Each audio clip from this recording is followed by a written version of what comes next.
Years ago, I worked as a helper for an electrical contractor.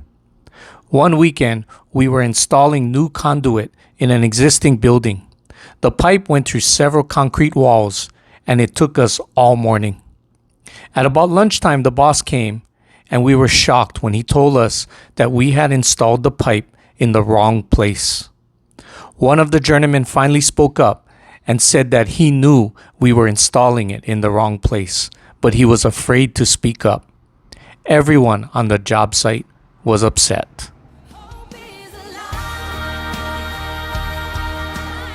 The journeyman knew what was right, but for some reason he didn't want to speak up. He continued to work right alongside us, knowing that we were wasting half a day of work. When the mistake was discovered, and it was discovered that he knew about this mistake, he lost his credibility. He was no longer seen as part of the solution because trust was broken.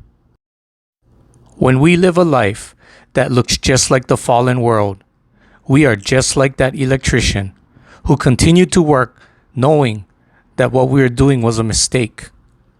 We can even sometimes help them along the thorny path in the name of evangelism. Have you ever heard, "I'm just doing it so that I can minister to him or her"? Or, "If not for me, they have no chance of hearing God's word"? Or have you heard, "Doesn't loving them mean accepting them"? No matter what happens, we must stand on God's word. Sometimes we can compromise our truth for good intentions. We can still love people without compromising our convictions. When the truth is revealed, and it will be revealed, our words and deeds will convict us. When the lost learn the truth, they will not seek out those who compromise their faith. Those that compromise their faith will be seen as a remnant of their past, like the electrician who knew the answer but failed to speak. We can lose our credibility as a witness when we compromise. Let me end with Paul's message to Titus. "But as for you, proclaim the things which are fitting for sound doctrine.